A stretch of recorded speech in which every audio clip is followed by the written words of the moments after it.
Chers amis, bonsoir. Je suis content de revoir parmi nous Jean-Michel Quatrepoint, qui a la gentillesse de nous présenter ses livres régulièrement, car il publie très régulièrement des livres qui sont toujours d'une grande importance. Celui-ci est également très important, très triste aussi. C'est l'histoire d'un scandale qu'il va nous raconter. Et ensuite, s'il le veut bien, il en débattra avec nous, il répondra à nos questions. Jean-Michel, vous avez la parole. Merci. Alors, pourquoi j'ai fait ce livre? Parce que ça m'a rajeuni. Il y a 40 ans, j'étais journaliste au Monde. On s'était rencontrés d'ailleurs à peu près à ce moment-là. Et je suivais notamment les industries électroniques et informatiques.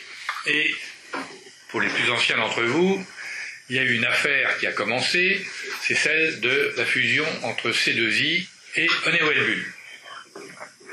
Et j'avais suivi pour Le Monde, j'étais évidemment contre cette fusion, et j'en avais tiré un bouquin qui était mon premier bouquin, qui s'appelait French Ordinateur. Et à l'époque, la thèse qu'on défendait, c'est que plutôt que l'alliance européenne Unidata avec Siemens et Philips, déjà Siemens, on avait préféré, c'était le gouvernement de Giscard d'Estaing, avait préféré faire une alliance avec Honeywell Bull. Pourquoi on était contre? Parce qu'on pensait qu'à terme, les alliances entre égaux avec les Américains, ça n'existe pas. Et qu'ensuite, en tournant le dos à l'Europe, un jour, ça nous coûterait cher. Et qu'ensuite, C2I Honeywell Bull, à terme, étaient voués soit à se faire absorber, soit à disparaître. 40 ans après, il n'y a plus d'informatique française. Il n'y a plus d'informatique européenne non plus. Alors vous me direz, IBM a évolué, il a vendu la moitié de ses micro-ordinateurs à Lenovo, le chinois, mais IBM existe encore. Et les Américains maîtrisent encore toute la filière informatique au sens large, avec le web, Microsoft, Apple, etc. Nous, en France, on a sans doute des start-up, on a quelques sociétés de services informatiques, mais nous avons abandonné tout ce qui était le hardware, tout ce qui était la conception de l'informatique. D'ailleurs, nous n'avons en Europe aucun champion du web.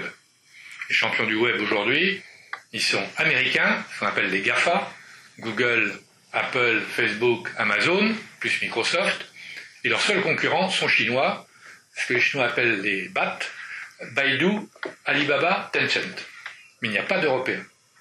Donc une fois qu'on sort de ces marchés, ce sont des marchés qui nécessitent toujours des investissements considérables en recherche-développement, il est très difficile d'y revenir. Quand j'ai vu l'affaire Alstom, bon, je ne suis plus l'industrie comme je le suivais autrefois, d'aussi près.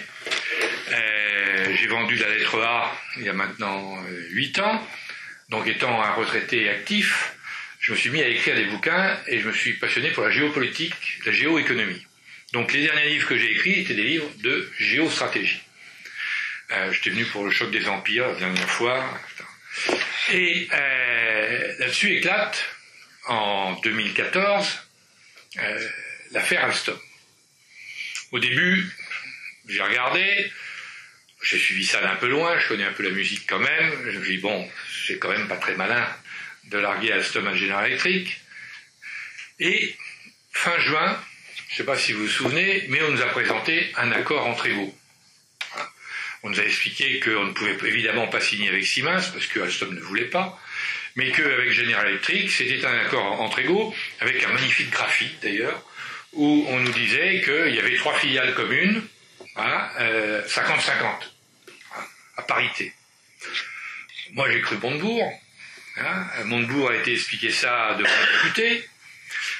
Les deux entreprises ont évidemment expliqué tout ça, accord entre égaux, devant la presse. On a expliqué ça aussi aux actionnaires.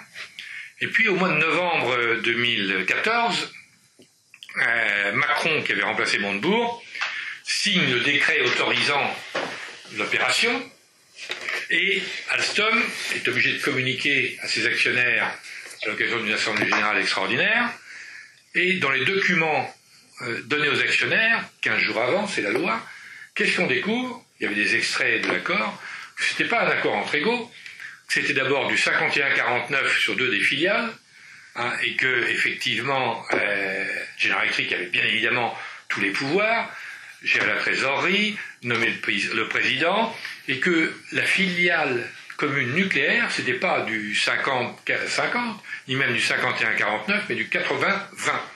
C'est-à-dire que General Electric contrôle 80% de la filiale qui gère toutes les centrales nucléaires, toute la partie Alstom des centrales nucléaires. Dans une centrale nucléaire, vous savez, il y a deux éléments. Il y a ce qu'on appelle l'îlot nucléaire conventionnel, non conventionnel, c'est Areva qui le fournit, et puis la turbine, le turbo-alternateur et tout ce qui va autour, c'est Alstom qui les fournit. Alstom a livré 173 turbines pour équiper les 58 centrales françaises, plus une demi-douzaine de centrales à l'étranger. Donc, c'est le cœur de la filière nucléaire. La filière nucléaire française, c'est trois groupes, c'est Areva, Alstom et EDF, qui gèrent l'ensemble des centrales. Donc, je me suis dit, on s'est fait avoir. Et Macron a, pendant l'été, subrepticement, ils ont transformé l'accord en un accord entre égaux, en un accord entre inégaux. Et là-dessus, j'ai enquêté, et je me suis rendu compte que Macron, en fait, il a signé ce que Montebourg avait signé. Le 19 juin, j'ai eu les accords, et donc en anglais, et donc on voit bien la signature de Montebourg à côté de Jeffrey Immelt et de Patrick Cron. Donc on nous a, comme je dis, enfumés. Donc la moutarde m'est montée au nez. J'ai fait à l'époque un papier sur le Figaro Vox, qui s'appelait un scandale d'État, et dans la foulée, je dis on va faire un livre. Donc je m'y suis mis pour essayer de comprendre le pourquoi des choses. Comment ça s'est passé. Alors il faut quand même faire un retour en arrière. Souvenez-vous, dans les années, au sortir des années 90, où je suivais quand même l'industrie de près, et notamment toutes ces industries dites de souveraineté, à l'époque, vous aviez un groupe français qui s'appelait la Compagnie Générale d'Électricité. Elle avait été nationalisée sous Mitterrand en 81, reprivatisée en 86, et en début des années 90, la Compagnie Générale d'Électricité, qui s'appelait Alcatel-Alstom, était le numéro 1 mondial des télécoms, hein, avec 13,5% du marché mondial des télécoms, était l'un des numéros 1 mondiaux avec Siemens pour tout ce qui était la construction électrique, les turbo-alternateurs, hein, avec Alstom et Jack Alstom, qui s'est fusionné avec l'anglais Jack, 50-50. C'était le numéro 1 mondial des câbles, avec les câbles de Lyon, qui sont devenus Nexans. Alstom contrôlait aussi les chantiers de l'Atlantique, hein, gros fabricant de bateaux, notamment à Saint-Nazaire. Donc nous avions un groupe de taille mondiale. Un quart de siècle après, il ne reste rien. Alcatel a disparu, ce qu'il en restait a été absorbé par Nokia. Auparavant, on avait fusionné Alcatel avec Lucent, un Américain. Et pour la petite histoire, cette fusion est une honte. Ça pourrait faire l'objet d'un prochain bouquin d'ailleurs, parce qu'on a découvert à cette occasion que cet accord, là aussi soi-disant entre égaux, entre Alcatel et l'américain Lucent, c'est bien évidemment l'américain Lucent qui a mis la main dessus, et en mettant la main sur Alcatel, ils ont mis la main sur tout le savoir-faire des centraux téléphoniques, hein, puis aussi accessoirement sur les câbles.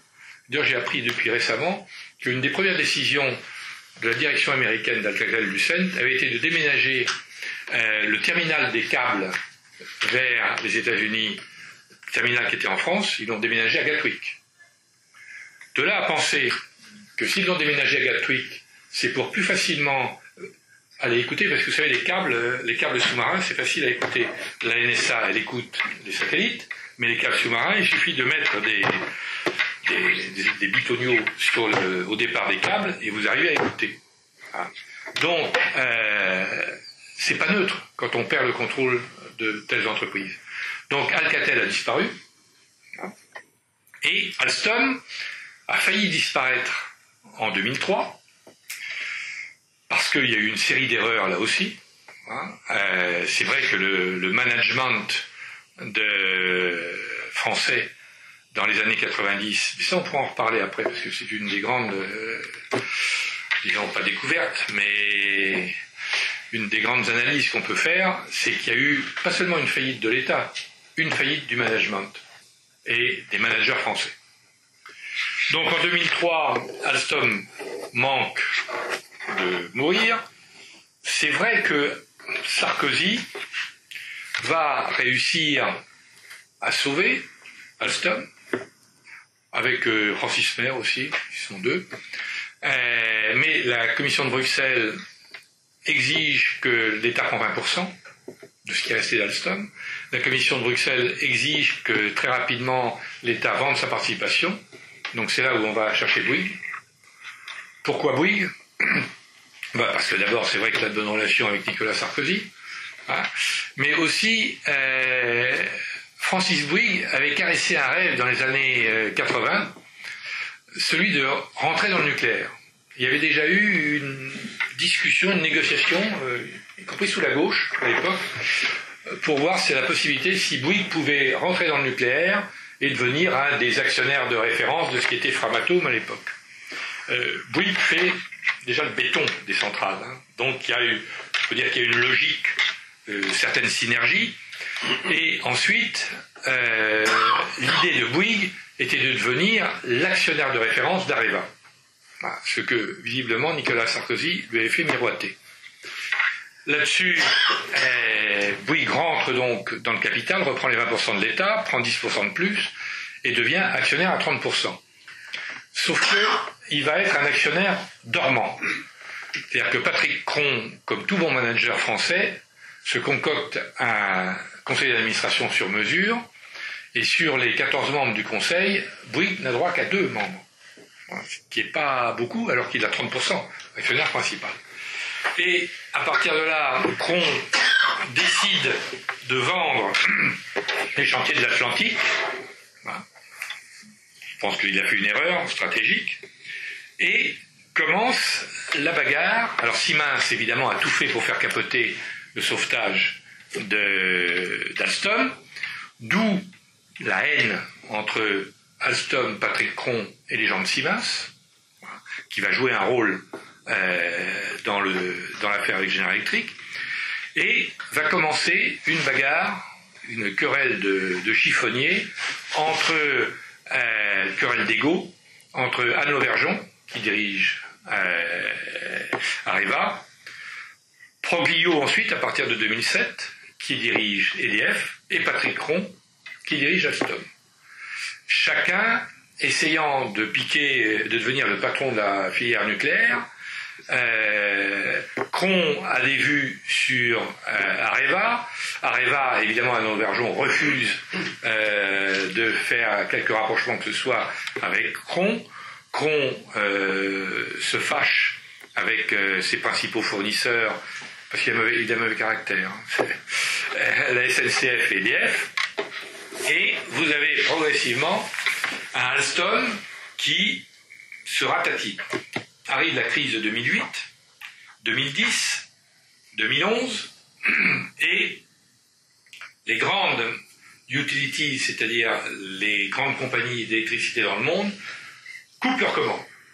Alors, si vous avez un tableau, je vous vais montrer. Alstom fabrique des turbines à gaz. Fabrique des turbines à charbon. Ils fabriquent des turbines pour l'hydroélectricité.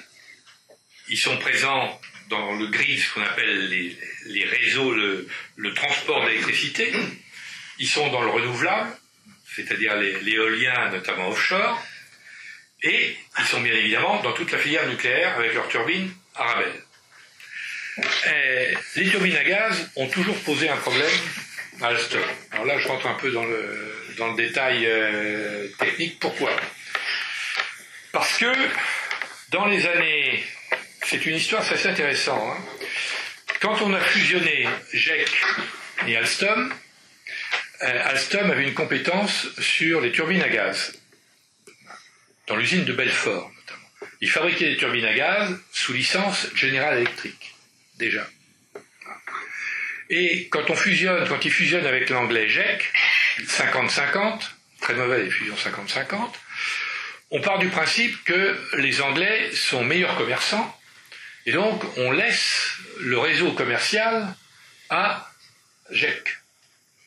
Sauf que, pour vendre des turbines à gaz, quand vous avez des accords de licence, généralement, vous avez des territoires où vous pouvez exporter, et puis celui qui a donné la licence se réservant d'autres territoires, ce qui avait été le cas pour General Electric. Donc, Alstom pouvait exporter des turbines à gaz depuis Belfort sur l'Europe, l'Afrique et le Moyen-Orient, mais pas sur les Amériques, ni en Asie du Sud-Est. Ça, c'était réservé à General Electric. Or, les Anglais, qui sont des voyous, c'est bien connu, les Anglais n'ont de cesse que d'aller vendre les turbines à gaz produites à Belfort sur les marchés, théoriquement, interdits à Alstom, réservés à General Electric. Donc, le patron de General Electric, à l'époque, Jack Welch, pique des colères, vient plusieurs fois à Paris, ça commence sous Mitterrand, puis après ça continue avec Chirac, etc. Et rien n'y fait. Apparemment, les dirigeants français sont incapables d'imposer au service commercial de Jacques Alstom de respecter l'accord de licence. Finalement, on se fâche avec les Anglais de GEC et on se sépare en 98. Et on récupère effectivement GEC Alstom, intégralement, sauf que les General Electric, Jack Welch dit, mais nous, où je vous fais le procès, et ça va vous coûter des milliards, où on trouve un agrément. Et donc finalement l'agrément, c'est qu'on cède l'usine de Belfort, qui fabriquait les turbines à gaz sous licence General Electric, à General Electric. Ça se passe en 99. Donc General Electric rachète pour 1 milliard de francs l'usine de Belfort, et Alstom se retrouve sans turbine à gaz. Or, c'est gênant de ne pas avoir de turbine à gaz sur un portefeuille. Donc, à ce moment-là, mais oui, mais c'est bien sûr, on va racheter les turbines à gaz d'un Suisse, d'un Suédois suisse qui s'appelle ASEA Brown Boveri. Donc, les négociations commencent, les banquiers d'affaires, évidemment, comme toujours, sont là, omniprésents, puisqu'ils touchent leur commission, et un certain nombre de gens vont voir Bilger, qui était le directeur général d'Alstom, le président, et lui dire non, il ne faut pas acheter du Brown Boveri, leur turbine à gaz, passez mon expression, c'est de la merde. Ça ne marche pas. Mais Bilger est un inspecteur des finances, qui dirige une entreprise industrielle. Donc comme inspecteur des finances, il pense tout savoir. Il a son directeur financier qui s'appelle... il est mort depuis, il avait dirigé Elf. Philippe Jaffray. Lui aussi inspecteur des finances. Et donc ils éconduisent les gens qui expliquaient que c'était un mauvais deal. Et ils rachètent Brown Boveri. Et là commence la catastrophe. Ils sont d'abord roulés par les Suisses. Je raconte tout ça. Donc ils surpayent évidemment Brown Boveri. Les Suisses restent actionnaires minoritaires dans un premier temps, puis ensuite exigent qu'on leur rachète très cher leur participation minoritaire. Et Alstom se retrouve donc avec les turbines à gaz qui sont fabriquées pour l'essentiel en Suisse, en Allemagne, pour le marché allemand notamment, et ils se retrouvent avec des turbines à gaz qui ne marchent pas. Et avec des clients fort mécontents, qui attendent des procès. Donc c'est un boulet que traîne Alstom, qui va lui coûter très très cher. En plus, c'est là où il se fâche un peu avec EDF, parce qu'EDF dit mais moi je ne peux pas vous racheter des turbines qui ne marchent pas. Faites que vos turbines marchent, à ce moment-là je veux bien pouvoir effectivement racheter des turbines. Donc ça se passe très mal, ça coûte très cher à Alstom. Finalement, au bout d'un certain nombre d'années, les turbines, sauf que quand vous avez indisposé vos clients, vous avez du mal à remonter, à retrouver leur confiance, et vous avez perdu des parts de marché. Et donc sur ce marché de turbines à gaz, Alstom est devenu un petit. Il est devenu le petit dernier. Et quand arrive 2010-2011, la crise et l'arrêt des commandes de la part de beaucoup de utilities, les commandes d'Alstom, qui étaient déjà pas très importantes, s'effondrent sur les turbines à gaz. Donc il y avait effectivement, un vrai problème sur ces turbines à gaz. D'autant que l'usine de Belfort de General Electric tourne hein, et vend ses turbines en concurrence avec celle d'Alstom. Là-dessus, Cron va faire une erreur, c'est que face à ses commandes, il se dit bon, le ferroviaire ne marche pas très fort non plus, parce que Alstom c'est aussi les trains, les TGV. Ils se sont laissés un peu distancer, ils ont raté la technologie des bogies incorporées, enfin bon, donc ils se sont reposés un peu sur leur laurier. Là aussi, ils se sont fâchés avec la SNCF. En plus, avec l'Europe, la SNCF et EDF sont obligés de faire des appels d'offres. Et il y a de la concurrence. Donc, il y a Bombardier, donc ils ne peuvent pas non plus concentrer leurs commandes sur Alstom. Donc Alstom se retrouve avec un portefeuille qui n'est pas terrible, et là-dessus, en 2012, patatrac, arrive l'affaire du département de la justice des États-Unis. Alors, j'ai un différend avec Patrick Cron. Patrick Cron prétend que cette affaire de corruption n'a joué aucun rôle dans la décision de vendre General Electric. Je dis que ça a joué un rôle essentiel. Alors, pourquoi?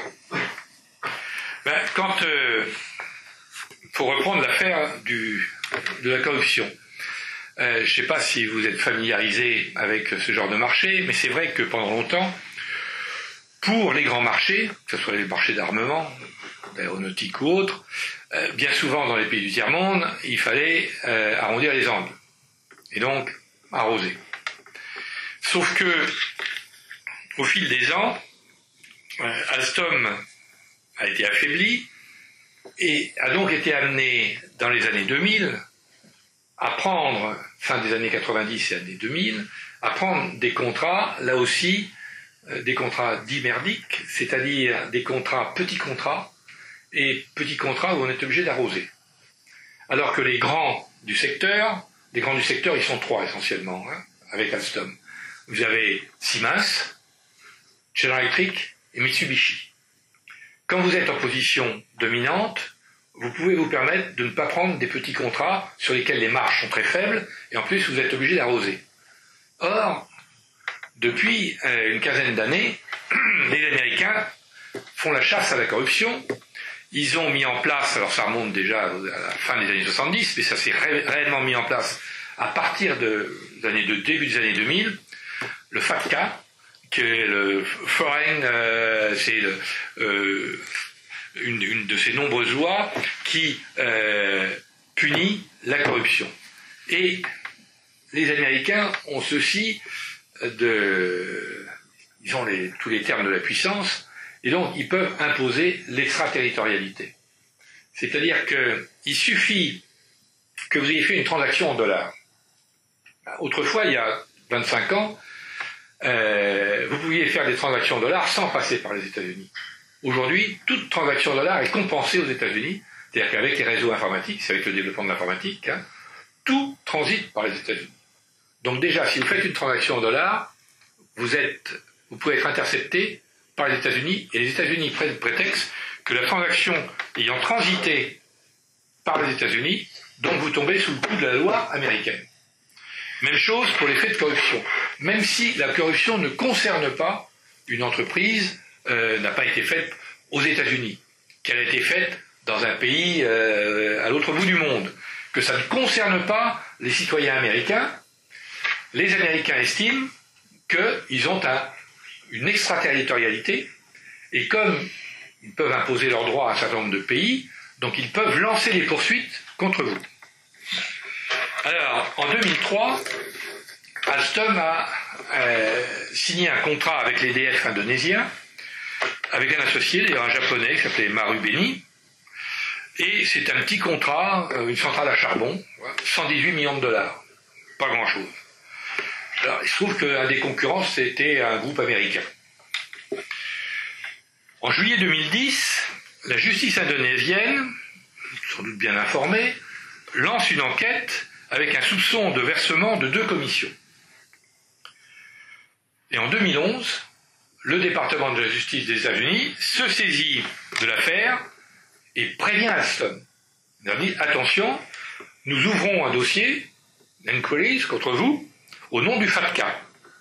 Hein, comme une des deux commissions a transité par la filiale américaine d'Alstom. Et ils leur disent plaider coupable. Vous savez, le truc classique. Refus d'Alstom de plaider coupable.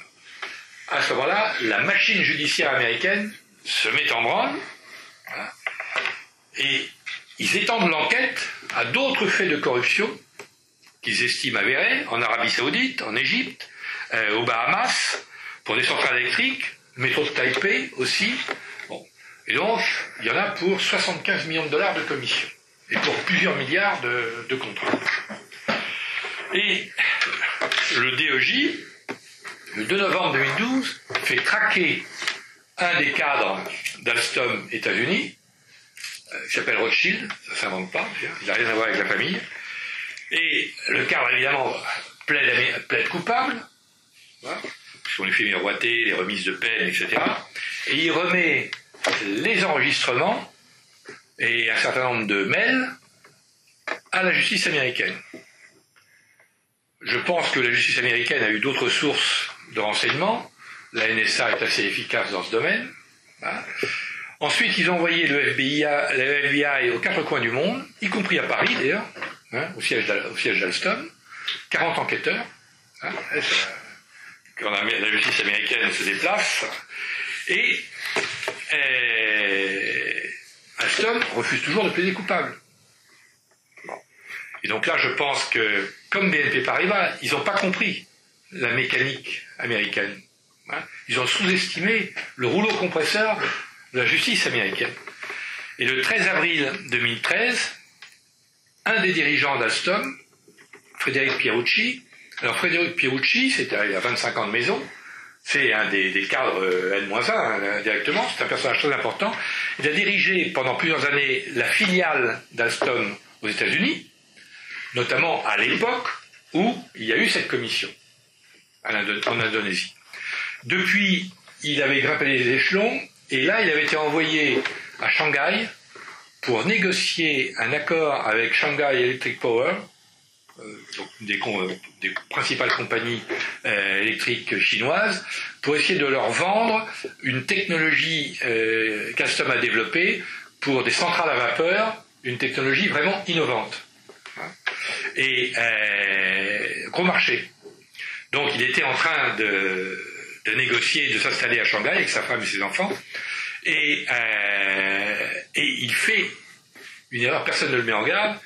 Il passe, ces gens voyagent tout le temps, les cadres dans les multinationales, voyageaient tout le temps. Il arrive à Kennedy Airport, il se fait choper par les flics américains, foutu au secret dans une centrale de haute sécurité avec les truands, les trafiquants de drogue, etc. Et là commence la pression habituelle, etc. Plaider coupable, mettez en cause Patrick Cron, mais on comprend que vous avez fait qu'exécuter les ordres, etc. Le rouleau compresseur. Finalement, le 29 juillet, il plaide coupable. Alstom le lâche instantanément, se comporte comme des salauds. La justice française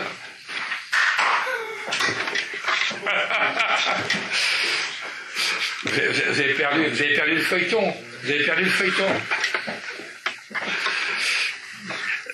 La justice française, le gouvernement français se comporte très mal à l'égard de Pierucci, c'est-à-dire qu'il le lâche, aucune visite du consul, personne, etc.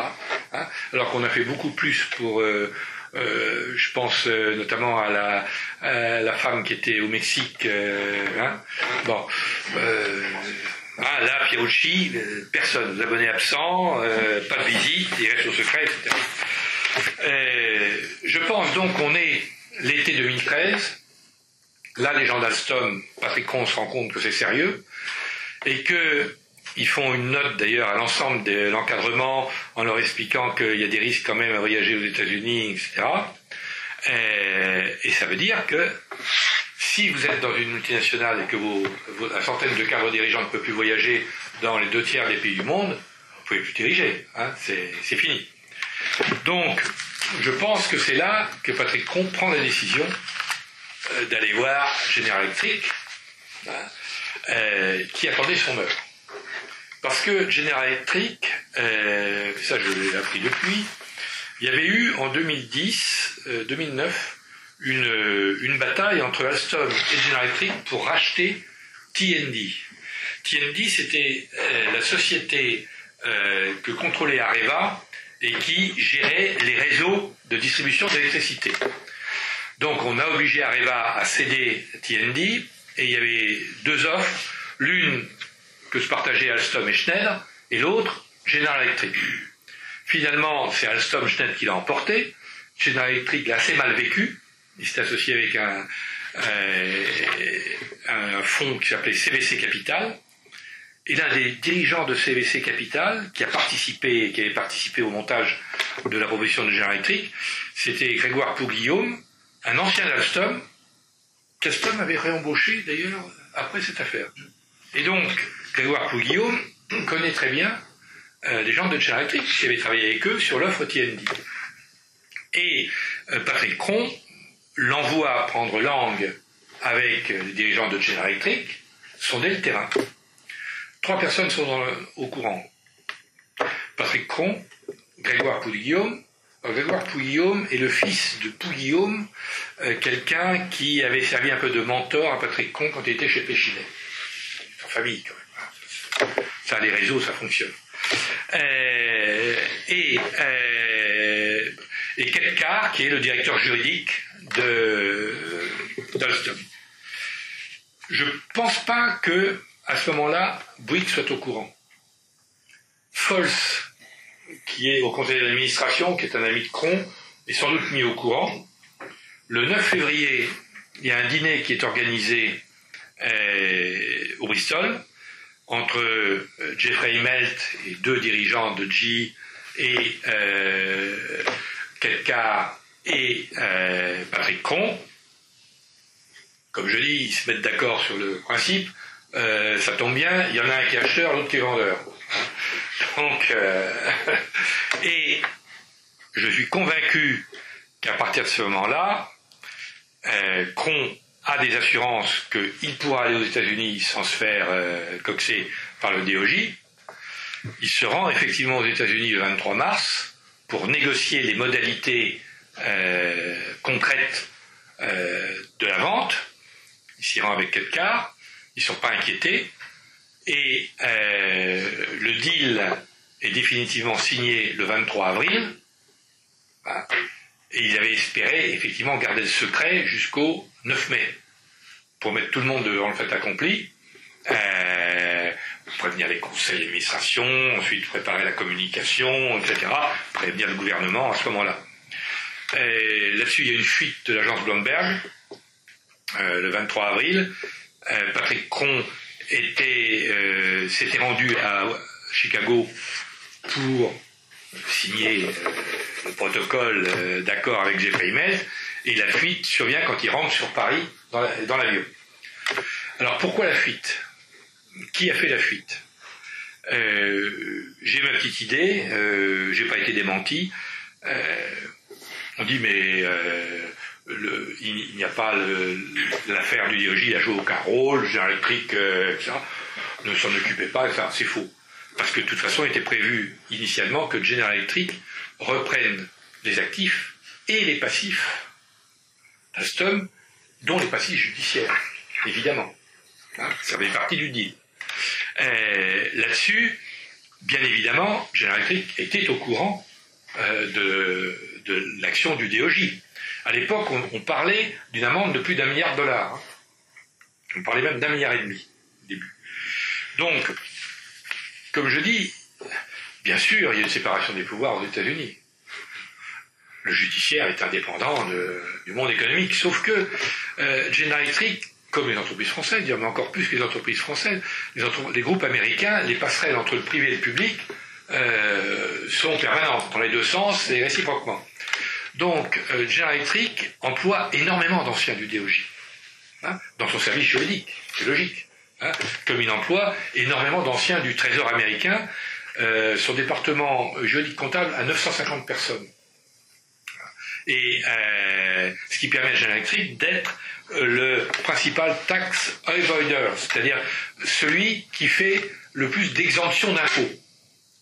c'est celui qui paye le moins d'impôts aux États-Unis. Parce qu'ils savent, évidemment, trouver les arcanes grâce aux anciens du Trésor, qui lui expliquent comment aller chercher les subventions et comment ne pas payer d'impôts. Donc ils sont spécialistes de ça. Numéro 1 aux États-Unis. Donc ils sont forcément au courant de ce qui se passe au DOJ.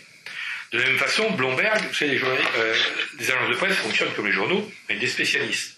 Donc vous avez les spécialistes juridiques et judiciaires de Bloomberg travaillent, comme en France, avec le DOJ. Comme en France, les spécialistes infogénés travaillent avec les juges d'instruction. Si bien qu'on retrouve dans les journaux les minutes. Bon, là c'est pareil, ils sont étroitement imbriqués. En plus, les procureurs aux États-Unis, c'est des hommes politiques, donc ils soignent la presse. Donc, bien évidemment, les gens de Bloomberg sont au courant de l'enquête qui est menée contre Alstom. Et ensuite, les gens de Bloomberg, ils parlent à leurs collègues de l'économie. Et ils disent, tiens, Alstom, ils sont en difficulté, peut-être ça peut intéresser General Electric. À ce moment-là, on interroge General Electric. General Electric dit, moi, je ne dément ni ne confirme. Ce qui veut dire que c'est vrai. Bon. Et donc Bloomberg a son info, et l'info est bonne d'ailleurs, sauf le montant, je crois qu'ils ont mélangé un peu les dollars et les euros, mais l'essentiel de l'information est bonne. Donc à Paris, arrive évidemment, là ça fait l'effet d'une bombe, Montebourg avait eu vent, il avait senti le truc, il avait interrogé Cron, les yeux dans les yeux, en lui demandant s'il n'y avait pas Anguille sous roche, et l'autre les yeux dans les yeux, il n'y a rien du tout, etc. Bon, ce qui vaudra évidemment de la part de Montebourg, on m'a menti. Bon. Je veux dire que Cron, qui déteste l'État, il était bien content d'avoir l'État quand il fallait le sauver, mais après il fait partie de ces gens qui demandent à l'État des subsides quand ça les arrange, mais ensuite ils crachent dessus. Bon, ça fait pas. C'est une habitude en France. Donc à partir de là, Montebourg dit je vais susciter une offre concurrente, et il prend langue avec Simas, et on va utiliser Simas un peu comme un bout en train. Ça va. Parce que dès le départ, Alstom refuse, déteste. Il y a vraiment une détestation entre Siemens et Alstom. En plus, les gens de Siemens ne sont pas... le conseil d'administration est partagé. Le nouveau président de Siemens, lui, ça l'intéresse parce qu'il voit, on va faire un Airbus du ferroviaire, donc moi je récupère l'énergie d'Alstom et je vous donne une petite partie de mon ferroviaire. Bon. Évidemment, c'est un peu déséquilibré, en plus ça poserait sans doute un problème à Bruxelles. Toujours est-il que Alstom montre une mauvaise foi, une mauvaise humeur pour donner les renseignements nécessaires à Siemens. Depuis le départ, Jeffrey Immelt, le deal ne bougera pas. Le montant ne bougera pas, c'est 12,35 milliards d'euros. Parce qu'il s'est engagé auprès de ses actionnaires et de son conseil d'administration, il ne peut pas modifier ça, Jeffrey Immelt. Donc qu'est-ce qu'on va faire? On va faire un habillage pour faire semblant que le gouvernement français va obtenir des concessions, et que finalement, après une lutte homérique, on a réussi à obtenir de gros avantages de la part de General Electric. Que va lâcher General Electric? Ils vont lâcher, alors tout de suite, Clara Guémard, qui est la dirigeante de... Un mot sur Clara Guémard. Clara Guémard est représentative de cette génération de hauts fonctionnaires français qui deviennent des mercenaires. Bon. Elle a fait son carnet d'adresses à l'agence pour les développements des investissements étrangers en France, les Français à l'étranger. Voilà. Donc un emploi public pour vendre la France aux étrangers et pour essayer d'exporter les entreprises françaises vers l'étranger. Et ensuite, elle est recrutée par General Electric, qui ne s'est pas trompé, en 2007, qui en fait sa lobbyiste en chef en France. Donc, elle n'a pas de tâche de gestion, elle est là pour faire le lobbying de General Electric et pour préparer les dossiers pour General Electric. Et Clara Guémard va... faut le réveiller. Vous avez eu du café. Donc Clara Guémard va bien faire son boulot. Elle sait qu'il y a un sujet sensible auprès du gouvernement et de François Hollande, c'est l'emploi. Donc dès le départ, on va dire, il faut qu'on vende un certain nombre d'emplois, que l'opération va permettre la création d'un certain nombre d'emplois. Donc tout de suite, Geoffrey Hinel dit à Hollande, je vais créer 1000 emplois nets sur 3 ans en France. Ça veut dire qu'on peut à la limite supprimer les emplois ailleurs. On peut supprimer aussi des emplois sur ce qui reste d'Alstom. Hein, ça c'est. Mais tout de suite on focalise, d'ailleurs la communication, 1000 emplois nets en France.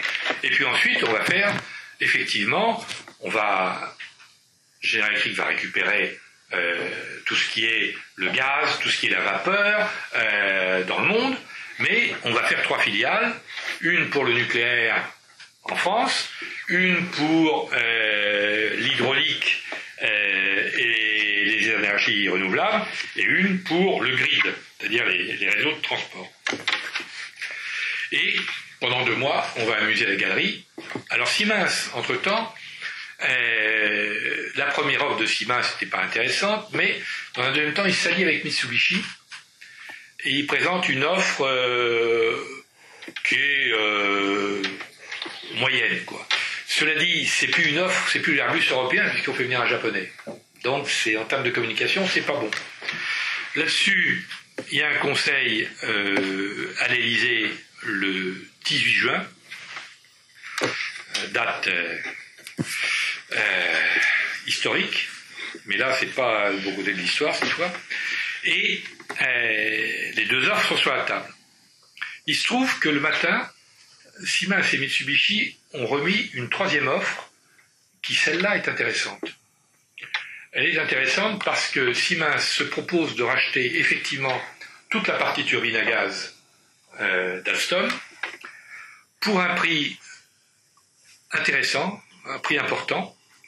Plus important, ça valorise plus que ce que fait General Electric.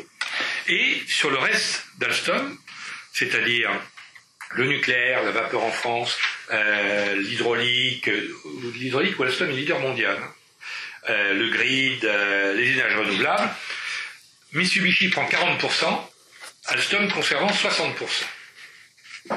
Et quand on fait le total, etc., ça valorise Alstom Énergie à 14 milliards et demi, c'est-à-dire 2 milliards de plus que General Electric. Donc l'offre est intéressante. Et c'est là où je trouve que l'État n'a pas joué son rôle, et surtout que les banquiers d'affaires se sont mal comportés, notamment les banquiers d'affaires qui conseillent l'État. Parce que, moi je ne suis pas banquier d'affaires, enfin j'ai un peu l'habitude de ça, je vois arriver une offre comme ça. Je sais qu'il est très difficile d'imposer un accord avec Siemens à Alstom, parce que le conseil d'administration n'en veut pas, enfin, la direction d'Alstom n'en veut pas, le conseil d'administration n'en veut pas, et c'est vrai que c'est une entreprise privée, bon, on peut difficilement aller en compte. En revanche, moi je vois arriver l'offre, je dis mais attendez, là il y a 2 milliards de différence quand même, et en plus on garde la maîtrise de la filière nucléaire, du grid, etc. Donc le moins que je puisse faire, c'est de demander à General Electric de s'aligner là-dessus. C'est le rôle d'un banquier d'affaires, ça aurait dû être le rôle de l'État. Or, ils ne l'ont pas fait. Ils ne l'ont pas fait, je pense qu'ils ne l'ont pas fait parce que peut-être qu'ils n'ont pas vu. Macron, c'est un banquier d'affaires, pourtant, il aurait dû voir. Mais Macron, qui est secrétaire général adjoint de l'Élysée à l'époque, au départ, il était contre l'opération de General Electric. Il était plutôt du côté de Montebourg. Puis très vite, il a compris que Hollande était pour General Electric.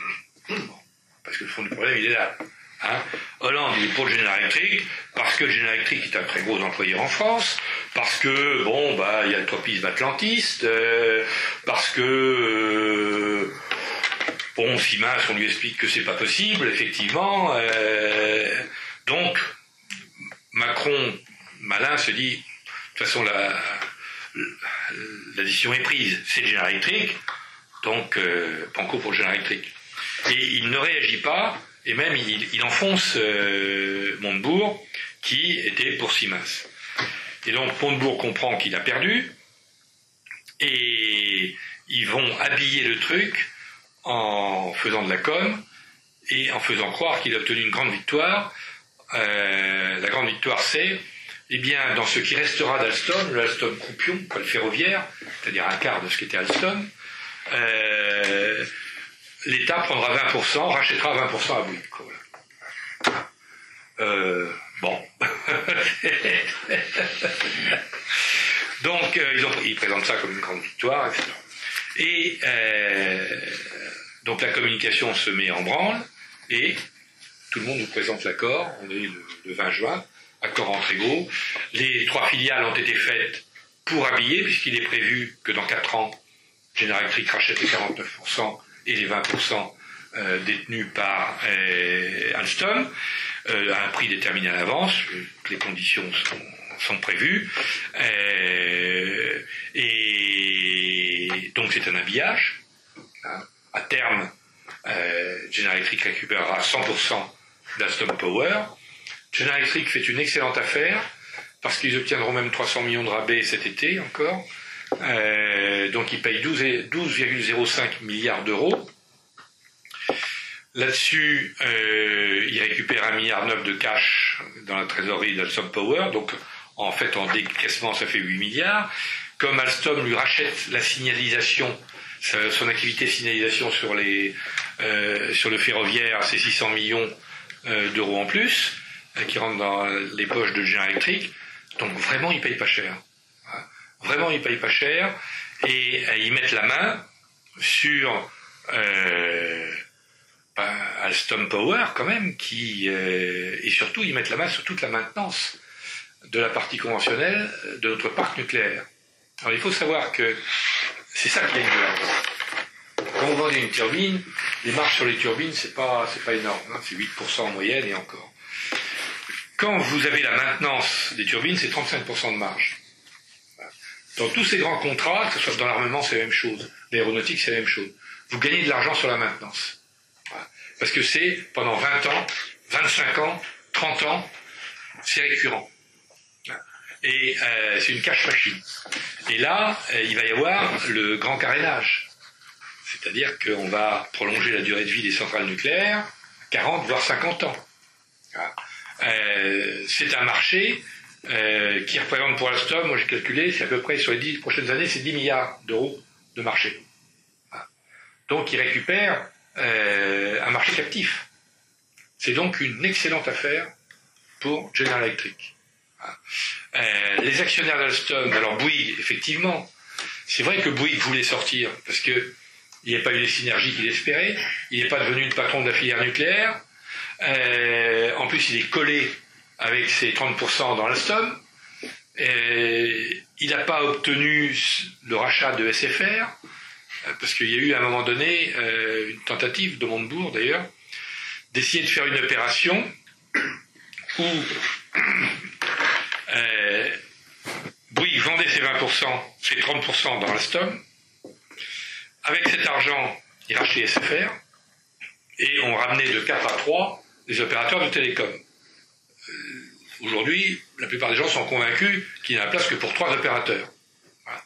Parce que d'avoir 4 opérateurs, quel a été le résultat? C'est qu'on a sous-investi. Il y a à manger en fait pour 3,5.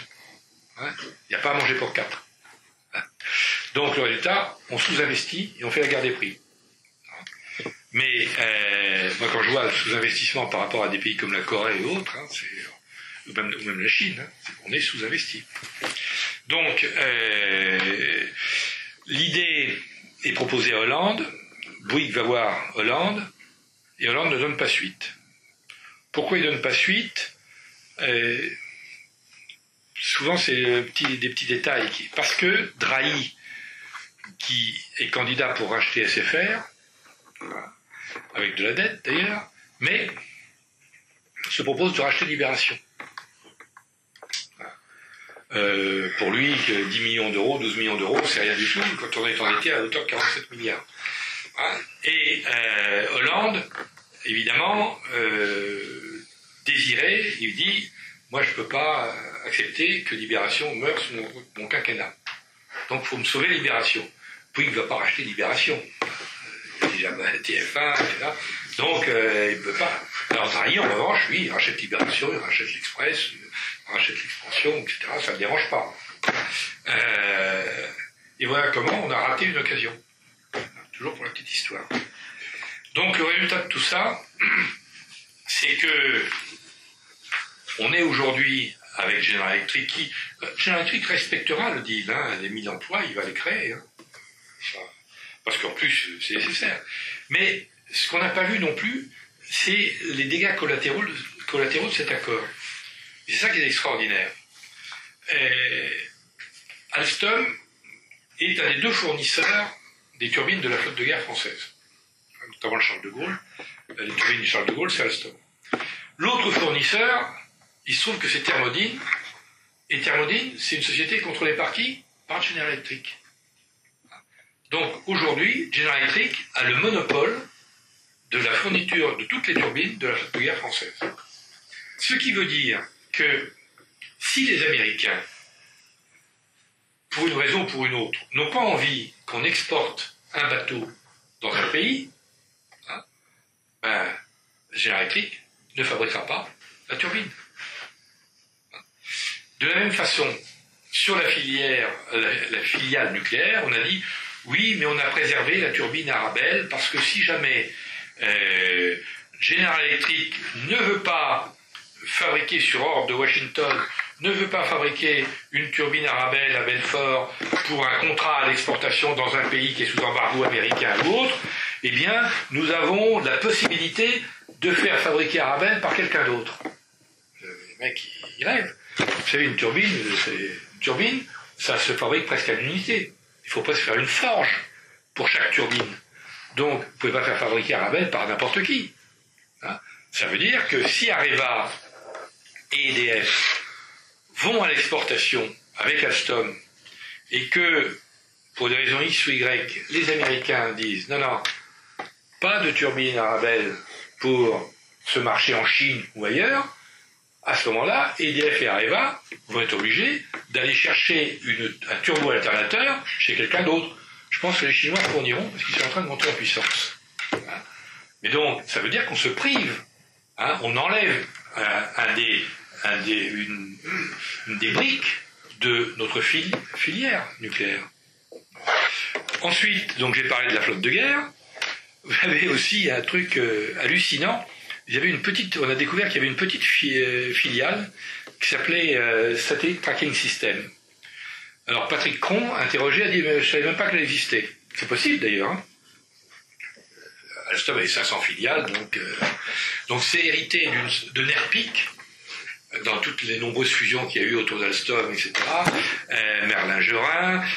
Nerpic est une société grenobloise qui avait développé, visiblement les gars ils avaient tracé leur sillon tranquillement à l'abri sans trop se faire repérer par la maison mère, et ils sont spécialisés dans l'analyse des données, des flux montants et descendants des données des satellites. Voilà. Donc c'est une activité quand même un peu sensible. Ils ont Thales comme client, ils ont 70 clients dans le monde, ils ont la direction de renseignement militaire évidemment, et donc hop, cette filiale passe sous contrôle de General Electric. Alors, on s'est un peu renseigné. Est-ce que le ministère de la Défense a été consulté? Oui, il a donné son accord. Alors que là, c'était facile de demander à Thales de racheter. C'est une petite entreprise, ça posait... Et je suis persuadé que General Electric va laisser. Bon. Ils n'ont même pas pensé. Ils n'ont pas pensé. Donc, vous avez affaire à une incurie des services de l'État. Et vous avez affaire à Patrick Cron. Moi, je me mets à la place, effectivement, de Patrick Cron. Patrick Cron, il se retrouve en 2013 avec une série de problèmes.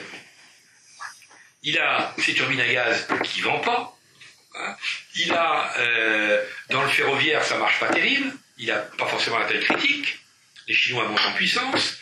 Et il a un actionnaire qui a envie de sortir, Bouygues. Et il se retrouve avec cette affaire du DOJ qui lui tombe dessus. Donc le DOJ, ça a été la goutte d'eau qui a fait déborder le vase. Hein. Alors pourquoi il le nie? Parce qu'évidemment, il ne peut pas avouer, et je pense que vis-à-vis des Américains aussi, il ne faut pas avouer que le DOJ a permis que General Electric rachète Alstom. Donc ça fait partie du deal. Je pense même qu'il doit y avoir des clauses dans des annexes qui lui interdisent d'invoquer ce prétexte. Hein, sous peine parce que lui, il n'est pas à l'abri de poursuites personnelles. Hein. il n'est pas... Alors on s'est fait avoir sur l'amende, puisqu'il était prévu que General Electric paierait l'amende, et puis le DEJ, d'ailleurs le timing est extraordinaire, le 19 décembre 2014, l'Assemblée Générale des Actionnaires d'Alstom approuve la fusion, et le 22 décembre, il y a le settlement, c'est-à-dire l'accord entre Alstom et le DEJ sur l'amende, et donc le DEJ condamne Alstom à payer 772 millions de dollars, mais exige que ce soit Alstom qui paye et non pas General Electric.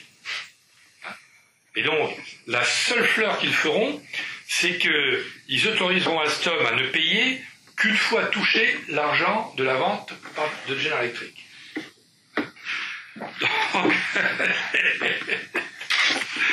Donc, effectivement, on peut se mettre à la place de Patrick Cron. Il est là, il est pris dans un faisceau, au lieu d'essayer de trouver une solution avec l'État, de voir si on peut trouver un montage, etc. Bon, trouver une solution qui soit pas trouver une solution pour les turbines à gaz, garder le reste, je sais pas, bon. Non, comme il déteste l'État, il maîtrise l'État, donc il a fait son truc dans son petit coin. Alors au passage, effectivement, il doit toucher 4 millions d'euros, ça, mais c'est pas le plus important. C'est pas. Je pense d'ailleurs que ces 4 millions d'euros sous forme de stock option qu'il a touché, c'est éventuellement pour payer l'amende que le DEJ peut lui infliger à titre personnel. Parce que le DEJ ne le lâchera pas. Ce sont des chiens, les Américains. Et il y a eu la même chose avec déjà Siemens. Siemens avait déjà été condamné à 850 millions de dollars pour des faits à peu près identiques, et le PDG de Siemens avait été poursuivi à titre personnel et avait dû payer plusieurs millions de dollars d'amende. Donc là, d'ailleurs c'est la défense de Patrick Cron, il dit mais moi de toute façon, j'ai pas vendu à General Electric pour me tirer moi personnellement, je peux être poursuivi sur le pénal. Et effectivement, il peut être poursuivi. Alors maintenant, un mot sur la corruption, parce que c'est pas fini. C'est pas fini.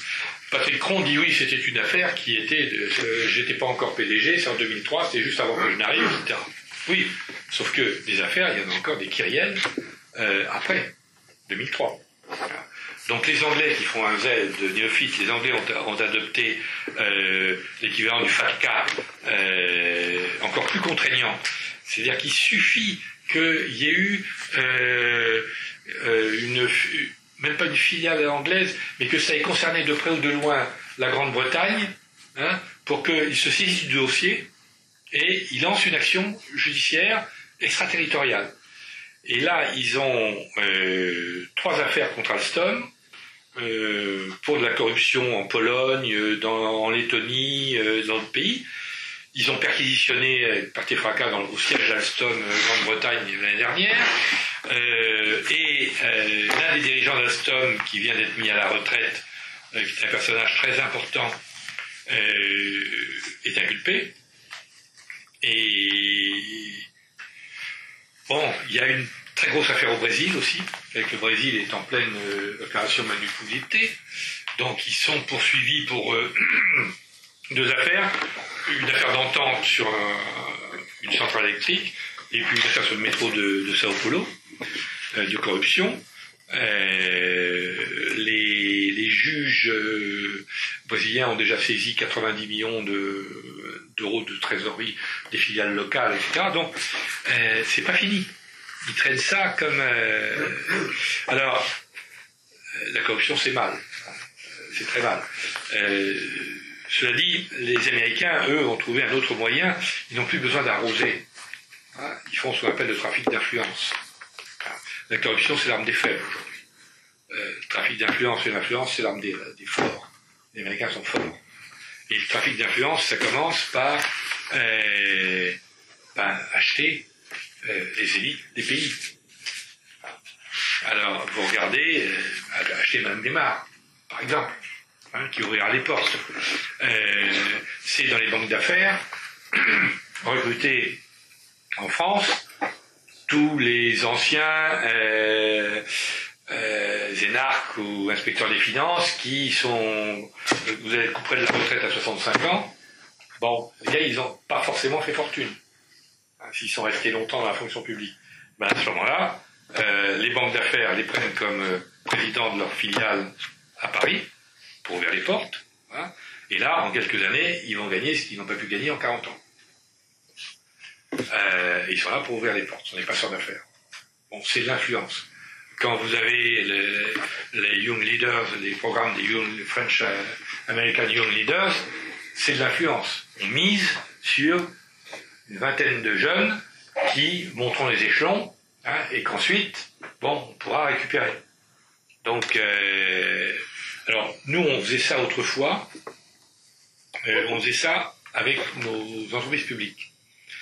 Mais on le faisait de façon plus cool, c'est-à-dire qu'on prenait en formation les ingénieurs ou les techniciens des pays du tiers-monde, je pense à l'Inde notamment, beaucoup, en Amérique latine aussi, éventuellement en Afrique, en Iran à une époque, et EDF, les PTT, les militaires, évidemment, les former. Et quand vous formiez pendant 2 ou 3 ans des ingénieurs en France, d'abord ils apprenaient le français, ensuite ils apprenaient à travailler avec des matériels français, et quand ils revenaient dans leur pays, alors des appels d'offres, évidemment, ils favorisaient plutôt les matériels français que les matériels des autres. Hein. Là, les Américains le font sur une plus grande échelle, hein, et systématiquement par les banques, les cabinets d'avocats, hein, les lawyers. Quand vous regardez aussi sur ce dossier, toutes les banques conseils sont des banques anglo-saxonnes. Les cabinets d'avocats sont essentiellement anglo-saxons. Donc les Américains tissent leur toile par la finance et par le droit et la technologie. C'est les 3 vecteurs de pénétration. Et à partir de là, vous pouvez contrôler petit à petit un pays. Donc, voilà, j'étais trop long. Très clair.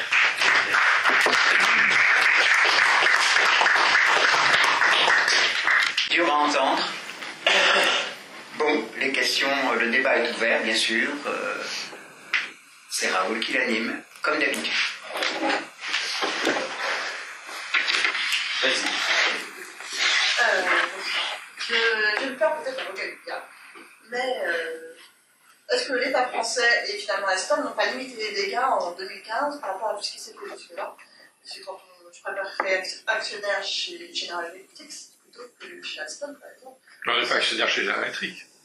Non, mais je préférerais être actionnaire chez General Electric plutôt que chez Alstom. Sachant que General Electric a fait l'action à terme de 120 pour les 5 dernières années, alors que Alstom a perdu 10%. Oui, mais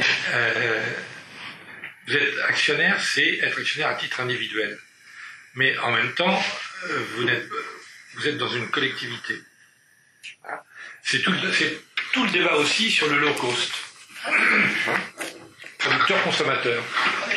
À force de tirer vers le bas, vous sciez la branche sur laquelle vous êtes assis. Là, c'est la même façon. Les décisions de General Electric, moi j'ai tout grand respect pour General Electric, les Américains, et pour les actionnaires de General Electric, sauf que moi je suis en France, et il y a une collectivité française. Et que General Electric, quand il y aura des arbitrages à faire, ils arbitreront plutôt. Je vais citer un exemple. Il y a un contrat qui s'est négocié en Algérie, il y a 3 ans. Gros contrat de turbine à gaz. Normalement, en Algérie, c'est Madame Clinton, qui était encore secrétaire d'État, qui a été le négocier directement. D'ailleurs, je raconte l'histoire dans le bouquin, et elle cite, elle est là, elle a mouillé la chemise pour General Electric. Clairement, avec Bouteflika, c'est elle qui a vendu le contrat. Bon, et en disant clairement qu'elle voulait faire travailler les ouvriers américains. Et oui, parce que normalement, l'Algérie, c'est le domaine de l'usine de Belfort de General Electric. Ah oui. Et là, ils n'ont pas respecté l'accord. Pourquoi? Parce que Mme Clinton préférait faire travailler les ouvriers américains que les ouvriers français. Bon. Donc, voilà. Après, c'est que General Electric a comme mission de rendre, les dirigeants d'Alstom ont pour mission de rendre des comptes, non pas aux salariés ou à la collectivité française en général, mais à ses actionnaires. Eh oui. D'un point de vue comptable, strictement comptable, on peut dire qu'en quelque sorte, ils doivent se payer. C'est pour ça qu'ils ont aussi précipité la négociation. Ils ont fait énormément de sacrifices, parce qu'on est d'accord, c'est des bras des gars. Oui. Et là, parce qu'ils ont perdu, normalement, ça devait être vendu autour de 0,08 l'action, et maintenant, il est vendu à 0,05. En un mois, ils ont perdu quand même pas mal. Donc pour ceux qui disent qu'ils ont beaucoup d'actions, du gros actionnaires. Mais l'action quoi, Alstom? Alstom, oui. Non, mais l'action Alstom, elle vaut 28 euros. Voilà, mais ça a perdu quand même à quelques centimes. Non, c'est le même cours depuis 2 ans. Ah, Non, c'est parce qu'ils le tiennent le cours en plus. Ça c'est comme il va y avoir une distribution, comme ils vont distribuer aux actionnaires un peu plus de 3 milliards, etc. Donc, croyez-moi, le cours d'Alstom, il n'obéit pas à la loi du marché. Hein. Bah, je sais pas, les échos aujourd'hui disaient pas ça. Non, mais ça, il est tenu, comme on dit. Voilà, personnellement, je vais pas mettre de l'argent dans l'énergie, parce que je sais qu'on voit avec Bengoa en Espagne, c'est une catastrophe. L'éolien, c'est pareil. On sait que General Electric, la première chose qu'ils vont faire, c'est sacrifier l'éolien d'Alstom. On sait que c'est pas rentable. Bah, ils auront pas tort d'ailleurs, parce que l'éolien, c'est un énorme attractivo quand même, ouais. comme le solaire. Oui, c'est très bien pour les collectivités territoriales, qui se servent au passage largement. Non, mais ça... Voilà, ni pour l'entreprise, ni pour la collectivité. Alors, un mot sur General Electric, et Jeffrey Immelt. Bon. Les lobbies aux États-Unis, ça existe. Jeffrey Immelt, c'est l'un des représentants, enfin c'est l'un des membres les plus actifs de l'American Chamber of Commerce. Le principal lobby, c'est l'équivalent, on pourrait dire, du CAC 40, en puissance 10. Il y a eu un bras de fer, très intéressant, parce qu'il y a eu un bras de fer avec Obama, au départ. Je n'avais pas déjà raconté ça. Obama, quand il est arrivé, Obama, comme Hollande d'ailleurs, connaît très bien la fiscalité. Et c'était sa spécialité quand il était sénateur. Et quand il est arrivé, il a essayé d'obtenir des grands groupes américains qui rapatrient de l'emploi, de la valeur ajoutée et de l'impôt. Puisque les grands groupes américains ne paient pas leurs impôts aux États-Unis. Vous avez plus de 2000 milliards de dollars de bénéfices qui sont logés dans les filiales, dans les paradis fiscaux, et qui ne reviennent pas aux États-Unis. Et là-dessus, l'American Chamber of Commerce lui a dit, il faut que vous fassiez une taxe solidaire. Alors qu'est-ce que la taxe solidaire? Ça veut dire, il faut que vous fassiez une amnistie sur le rapatriement des bénéfices logés à l'étranger, et que, aux États-Unis, l'impôt sur la société, c'est 35%. Au lieu de 35%, il y a une taxe forfaitaire à 5%. Et vous verrez, l'argent va revenir, on va investir. Et là-dessus, Obama, qui connaît ses classiques, dit, attendez, on a fait la même chose en 2005, sous Bush, il y a eu une taxe solidaire. Le Congrès avait autorisé, et la Maison-Blanche avait autorisé la taxe solidaire, à condition que l'argent qui revienne soit effectivement investi sur le sol américain et crée de l'emploi. Promis juré, croix de bois, croix de fer, oui, bien sûr, etc. Donc, les gars ont effectivement rapatrié 315 milliards de dollars. C'est pas rien. Là-dessus, le Trésor américain a touché un peu plus de 17 milliards de dollars d'impôts. Et puis, il y a eu une étude qui a été faite par le budget américain en 2009 pour voir le résultat. Qu'est-ce qui s'était passé après? Et cette étude a été rendue publique au moment où l'American Chamber of Commerce demandait une nouvelle taxe solidaire. Et donc on s'est aperçu que les 2 premières années, ils ont rapatrié leur argent, ils ont fait des programmes de rachat d'actions, distribué des dividendes, et 2 ans après, ils ont recommencé à externaliser leurs bénéfices hors des États-Unis. Donc Obama a dit, bon. Là-dessus, il y a eu un vrai bras de fer, et ils ont finalement gagné les industriels, parce qu'ils n'ont pas obtenu la taxe solidaire, mais ils ont obtenu un certain nombre d'avantages fiscaux, et surtout ils ont obtenu que Jeff Immelt devienne le chef des conseillers économiques de la Maison-Blanche. Et il est là pour expliquer au président Obama la bonne économie pour les grandes entreprises. Donc, General Electric, comme je disais tout à l'heure, c'est le principal tax haven. Hein, c'est-à-dire qu'ils logent, je vous donne les chiffres, je crois que c'est 100 milliards de dollars à peu près. Ils vont payer leurs 10 milliards de dollars, ils les payent sur les bénéfices de l'étranger. Hein, donc, ce sont des gens qui ne sont pas de très bons citoyens, y compris aux États-Unis. C'est pas question de moralité, vous allez pas faire. Après, est-ce qu'on ne peut pas provoquer un peu? Est-ce qu'on ne peut pas dire que là, ce qui s'est passé sur Alstom, c'est pas notamment parce qu'en France, on refuse des actionnaires activistes? S'il y avait eu des actionnaires activistes, est-ce qu'ils n'auraient pas réagi bien avant en disant attention, parce que tu vois, c'est pas grave, on va un jour ou l'autre. Non, mais les actionnaires activistes, d'accord, à une condition, que ce ne soient pas des actionnaires activistes, maîtres chanteurs. Hein, parce que généralement, c'est 9 fois sur 10, c'est ça. Hein, j'en connais quelques-uns, moi. Hein, oui, je travaille pour un. Oui, bon, alors je sais bien comment ça se passe, vous savez. Hein, on commence à acheter quelques actions, hein, et puis ensuite, on vient négocier le rachat de son paquet, à de bonnes conditions. Hein. Tout en respectant le droit. Tout en respectant le droit. Oui, tout en respectant le droit, bien sûr. On ne peut pas l'État, on ne peut pas dire que non, mais c'est pas... On ne peut pas dire que ce soit quelque chose de très producteur de valeur quand même, non? Il faut croire que quand on voit les startups dans lesquelles on investit, les booms qu'il faut, c'est la première fois. Ah oui, non, mais ça c'est... Non, mais les startups, c'est autre chose.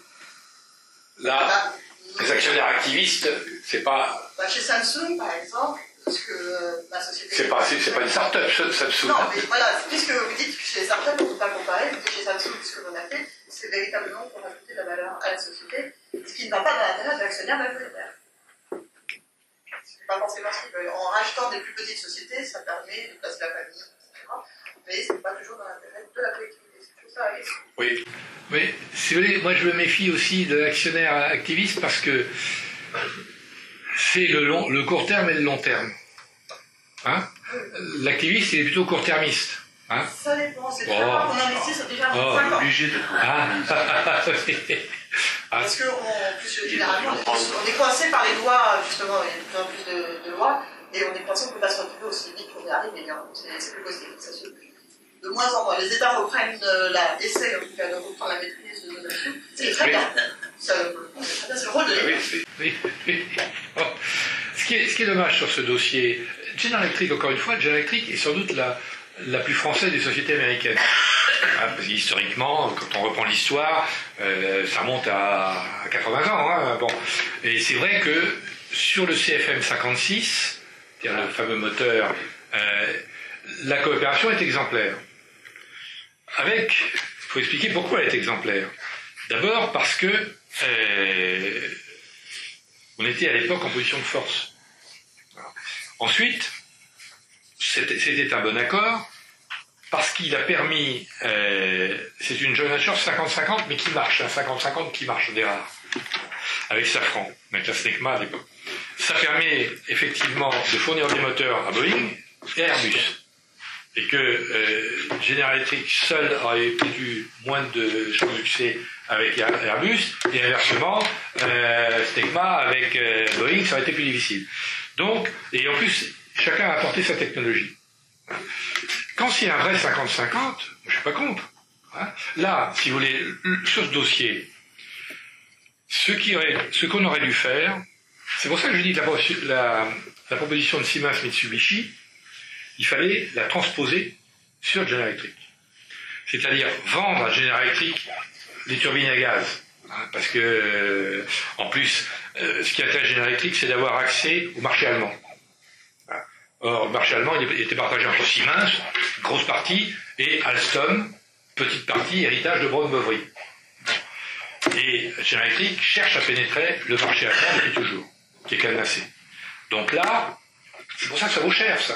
Ça vaut cher, on n'a pas bien vendu, ça vaut cher. Bon. Donc, on vendait la partie turbine à gaz à General Electric, en plus il y avait des synergies avec l'usine de Belfort, etc. En revanche, sur le reste, General Electric devait se retrouver minoritaire avec nous. Hein. Ceux qui, on aurait pu faire des coopérations, ensuite vendre ensemble sur des combinés, des mix, turbines à gaz, turbines à vapeur, etc. Il y avait des choses à faire. Je dis que l'accord a été mal négocié. Je ne dis pas qu'il ne fallait pas signer avec General Electric. Il a été mal négocié. Ça a été précipité. Ça a été précipité et le DOJ, l'affaire du DOJ, y est pour quelque chose. Ouais, il est clair que c'est une affaire de droit. C'est vrai que toutes les amendes, bien sûr, sont cumulées. Là, ils en ont encore une, je crois que c'est en juin, parce que pour manque de transparence. Ouais, oui, bah oui. Bon, ça, c'est un affaire.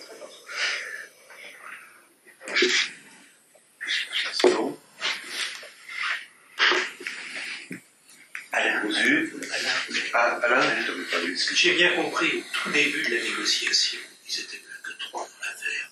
L'État n'a pas été... Ah, jamais. Au départ, jamais. L'État a été mis devant le fait accompli à partir du 23 avril. C'est quand même invraisemblable qu'un président d'une société de cette importance... Ah ben, il me dira que l'État n'est pas actionnaire. Oui, enfin... Il n'a pas d'administrateur. Et l'État n'a pas de moyens de pression. Y compris par des moyens pas forcément moraux, mais la morale là-dedans, nulle part. Bon, je le dis, donc la DGSE a été contactée. S'est retranchée, elle avait suffisamment à faire avec les djihadistes.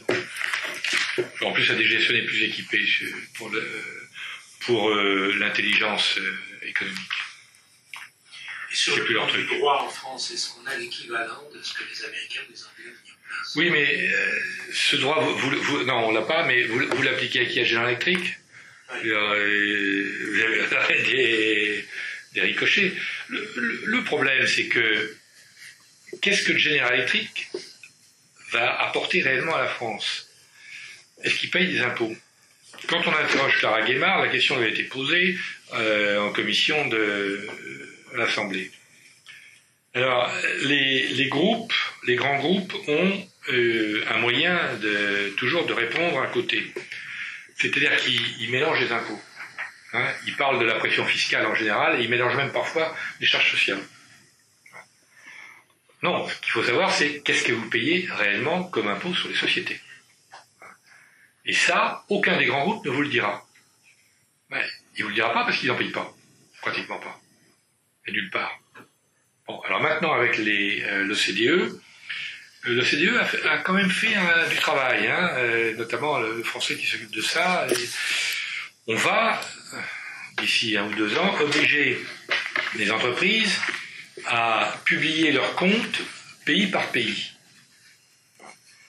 Oui, c'est quand même le b.a.-ba. Hein. Donc, et savoir, effectivement, ce que vous payez comme impôt dans chaque pays. Et là, il va y avoir quand même quelques découvertes. Oui, parce qu'on verra qu'il y a une distorsion par rapport à l'activité. Parce que c'est, pour revenir au fond activiste, moi, ce que je trouve pas normal, c'est que ces grands groupes ne payent pas leur tribut à la collectivité et au profit finalement de leur actionnaire. Ah oui. Ils travaillent et puis... Non, ils payent pas l'impôt. Non, ils payent pas l'impôt. Ça dépend, parce que Elliott paye aux États-Unis, Elliott, le groupe activiste Elliott, paye aux États-Unis. Ah, je ne vous parle pas des groupes activistes, je vous parle des grands groupes, des grandes multinationales. Les multinationales, on est bien d'accord. Le but, c'est de payer moins de minimum d'impôt. Oui, bah oui, mais c'est pas normal. Bon, vous comprenez? Parce que après, la charge de l'impôt, ça repose sur qui? Sur les autres. C'est-à-dire vous et moi. Hein, et les PME, les PMI, ils ne peuvent pas externaliser comme ça. Ce qui est difficile, c'est de localiser une entreprise aujourd'hui. Oui, mais vous pouvez maintenant quand même tracer la valeur ajoutée. Hein. On y arrive quand même. Et les entreprises, j'espère qu'elles le sachent. Elles le savent aussi. Hein. Il faudrait que tous les États se mettent d'accord. Avec l'OCDE, ça commence à tout doucement à arriver. Par exemple, là, Alstom, ils ont localisé 2 des filiales d'Alstom. Hein, les 2 à 51-49, le siège social reste en France, dit-on, sauf que le siège fiscal est aux Pays-Bas. Et Bercy a donné son accord. Bon. Un peu curieux quand même. Hein? Si vous luttez contre l'Union européenne. Non. reste. Non, mais moi, alors, sincèrement, moi, je ne comprends pas, si vous voulez, qu'on puisse faire une union avec des disparités fiscales. Ah, oui. C'est inadmissible. C'est inadmissible. Le statut de l'Irlande est inadmissible. Le statut des Pays-Bas est inadmissible. Et le statut du Luxembourg est inadmissible. Mais à la limite, nous aussi, parce qu'on déroule souvent le tapis rouge, d'ailleurs, pour attirer les entreprises étrangères, en les exonérant d'impôts. C'est pas normal. J'ai des amis qui ont des grosses fortunes, et qui travaillent en Suisse. Mais la Suisse n'est pas en Europe encore. Bon, donc, on essaie quand même de les faire revenir en France en leur disant qu'on entend d'aller. Voilà. D'ailleurs, je reviens sur la fiscalité au sein de l'Europe, parce que je me demande bien comment, depuis que l'Europe est créée, qu'elle est parvenue à nos oreilles, je me demande bien comment ce sujet qui est essentiel, qui est même, que je situe même au-delà de l'euro, d'ailleurs, c'est un sujet. Il y a toujours des balbutiements. Et ça implose à chaque coup. Il n'y a jamais de débat là-dessus. Nos politiques ne s'emparent jamais du sujet. Enfin bref, c'est un... Non, mais ils s'en emparent et puis très vite, ils écrasent. Alors, on a l'impression que c'est un sujet tabou, mais je ne comprends pas qu'il n'y ait pas des... Voilà, qu'on n'est pas sur le politique routier, parce que je suis complètement d'accord avec vous. Il aurait fallu d'ailleurs commencer par ça. Et le reste aurait pu en découler. Et c'est un truc que je comprends pas. Alors peut-être que vous allez peut-être pouvoir nous éclairer. Je pense que le poids des lobbies, il est quand même... et quand vous avez M. Juncker, qui est président de la Commission européenne, et c'est lui qui a mis en place l'essentiel de dispositions fiscales au Luxembourg, bon, mais parce que le Luxembourg s'est bâti sur des avantages fiscaux sur les fonds d'investissement, sur la finance. Hein. Toute l'assurance vie française, elle est localisée au Luxembourg. Hein. Pour des questions fiscales. Bon. De la même façon, Amazon, ils se sont localisés au Luxembourg parce qu'ils payaient pas la TVA, ils ne payaient pas la même TVA qu'en France. Bon. C'est extraordinaire parce que l'histoire de la TVA, là, les États commencent à s'en saisir. Parce que si vous commencez à toucher à la TVA, c'est la principale recette. Hein. Donc, moi, j'avais repéré ça sur Internet. Quand vous commandiez, il y a plusieurs années déjà, les cartouches, les recharges d'imprimantes. Bon. Je commandais ça sur Internet et j'avais une petite entreprise, donc il me faut une facture. Donc généralement, on vous parle d'un prix, c'est un prix TTC, on ne sait pas très bien ce qu'il y a. Ensuite, oui, c'est le prix final, quoi. Vous payez, vous demandez une facture. Alors, déjà, c'est bien compliqué. Et puis ensuite, quand vous demandez la facture, vous vous rendez compte que ça vient de Singapour, de Suède, à l'époque, je me souviens très bien, sans TVA. C'est-à-dire qu'ils ne payent pas la TVA. Alors pour l'État français, c'est un manque à gagner épouvantable. Bon, alors Amazon, c'est spécialisé là-dedans, elle commence à régulariser, parce que maintenant ils se sont aperçus. Mais ils ont mis 4 ans à 5 ans à découvrir le truc. Moi j'avais écrit dans mon premier bouquin, j'avais signalé le truc.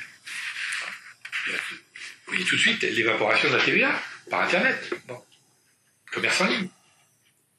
Et ça, ils ont mis 4 ans à s'en apercevoir. Bon, de la même façon, moi j'avais suggéré, déjà à l'époque, j'avais dit, tout ce qui est pour les... c'était pour la publicité sur le net. Parce qu'ils localisent la publicité hors de France.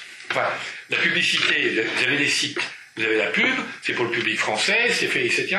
Mais on facture en Irlande, très souvent. Eh bien, moi j'avais une solution très simple, de dire... c'est le tiers payeur qui est responsable, qui a les cartes de crédit. C'est ou l'agence de publicité qui est responsable pour la pub. Quand il s'agit de paiement par carte bancaire, c'est la carte bancaire qui est responsable du paiement de la TVA. Bon, on va y venir, ça y est. Ils mettent le truc en branle. Bon, ils ont remis 4 ans à le faire. Pendant ce temps, vous avez eu une évaporation considérable. Bon. C'est comme l'histoire des gendarmes et des voleurs, vous savez. Le gendarme, il est toujours 2 temps derrière. Bon. Alors, par ailleurs, le gendarme, alors là, il est très, très sioux pour, du coup, comme il a un manque de recettes, il matraque, et il invente des tas de trucs pour matraquer ceux qui ne peuvent pas partir, ceux qui ne peuvent pas frauder. Bon, et à vous, moi, etc., au milieu. Et c'est ça qui est insupportable. Mais les multinationales, croyez-moi, disons que vous, moi et les PME, on vote tous les 2 ans à peu près à différentes élections. Les multinationales, elles sont présentes tous les jours, hein, puis beaucoup d'argent. Hein. Ça, hein, puis ça des arrangements avec le ciel aussi. Bien financer certaines choses.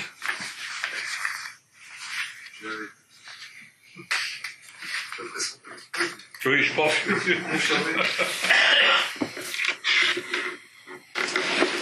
Parce que finalement, c'est pas le mal du droit, surtout le droit français, qui est plus en réaction qu'en action. Oui, tout à fait. Parce que nous, on attend de devoir faire des lois, alors que les anglo-saxons ont un droit très dynamique, parce que c'est la jurisprudence. Bah, c'est leur système. Hein. Mais là, ils veulent nous imposer leur droit, c'est clair. Et à travers. C'est difficile aujourd'hui de lutter avec un droit. Et à travers le TAFTA, c'est ce qui est en jeu. C'est vraiment ce qui est en jeu. Dans les seuls qui essayent qui résistent un peu, c'est les Chinois. Oui, enfin, les Russes ne jouent pas un rôle sur, je dirais, sur le marché mondial. Hein, c'est. Alors, les Chinois jouent un grand. Ah oui, le gouvernement est passé.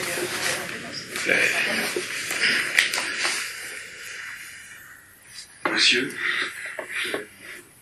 je voulais savoir comment ce outil de la pièce s'est lancé le Minitel, qui pour moi était quand même le tennis des intérêts.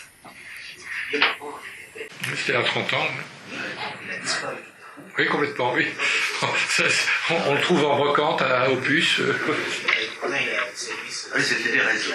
Et la deuxième question, après tout ce que vous dites, la question qui est toujours une entreprise française ne pourrait résister que soit la machine judiciaire américaine, la haute technologie américaine, et pour la demande absolue, parce que aujourd'hui, qu'elle puisse quand même arriver à concurrencer. Alors, le Minitel, pourquoi? Je pense qu'on a raté le coche dans les années 90.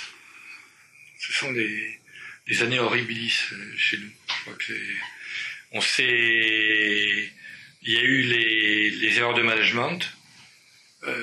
Serge Churu qui a été un très mauvais président d'Alcatel-Alstom. On a commencé à ouvrir les marchés et la DGT, la Direction Générale des Télécommunications, a perdu son pouvoir. Ce qui se passait avant, c'est que vous aviez une osmose entre l'administration et les entreprises, et les centres de recherche. Donc tout ça travaillait ensemble et ça aboutissait au Minitel ou à la téléphonie temporelle, etc. À partir du moment où vous avez cassé un peu les services publics, vous avez ouvert à la concurrence, que parallèlement vous avez des managers des grands groupes industriels qui ne sont plus à la hauteur et qui pensent à eux, d'abord, dans le court terme, à leur stock option, à leurs actionnaires, donc à leur stock option, etc. Donc le système est vicié. Et vous abandonnez. Et comme on n'a pas le dynamisme, c'est vrai, on n'a pas le même dynamisme que les États-Unis, on a des qualités, mais les États-Unis, ils ont quand même la Silicon Valley, toute la région du Texas, Boston, etc. Donc des systèmes de financement des startups qui étaient plus au point, etc. Donc eux, ils ont récupéré, parce que Internet, c'est vrai que il y a un Suisse, autant que je le sache, et puis les Français, au départ. Mais les Américains, ils l'ont récupéré. Et puis, ils l'ont... nous, on n'a pas vu venir le coup. Hein. Ils l'ont développé, et on a raté le coche. Quand vous ratez une génération technologique... Alors là, par exemple, sur la défense, c'est assez marrant.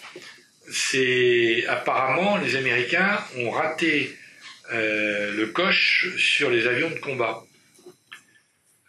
Paradoxalement, et les Anglais et les Allemands aussi avec le Tornado. Et que le Rafale se révèle être le seul avion de la nouvelle génération qui fonctionne. Il y avait un concurrent, c'était le Tornado, l'Eurofighter. Vous voyez voler des Eurofighters? Vous entendez parler? Non, non, parce qu'on appelle ça un fer à repasser, et que les pilotes, je crois, n'aiment pas beaucoup les piloter. Et puis, les Américains avaient développé le F-35, le Joint Strike Fighter, qui apparemment se développe pas très bien. Et donc le seul avion qui apparemment fonctionne, c'est le Rafale. Bon. on a enfin réussi à en vendre, alors qu'avant il y a eu une omerta. On peut remercier finalement les djihadistes et autres permis de le tester. Donc, vous pouvez rater, quand vous ratez une génération, hein, c'est difficile ensuite de revenir. Les Américains, ils n'ont pas raté la génération Internet. Nous, on avait fait le Minitel, on n'a pas continué, et on s'est fait doubler. Hein, parce qu'il n'y avait plus de vision stratégique. Il ne faut pas oublier, le téléphone, dans les début des années 70, hein, c'était le sketch, le 22 à Asnières. Hein. C'est vrai que, début des années 70, la France avait un retard dans le téléphone considérable. Considérable.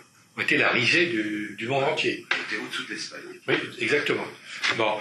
Et puis, parce que, c'est ce qu'il faut mettre à l'actif de Giscard, d'ailleurs, c'est Giscard qui a décidé et le nucléaire et le téléphone en 75, et en l'espace de quelques années, si vous voulez, parce que la DGT a pris l'affaire en main, la Direction Générale des Télécoms, avec des méthodes d'ailleurs assez autoritaires. Hein.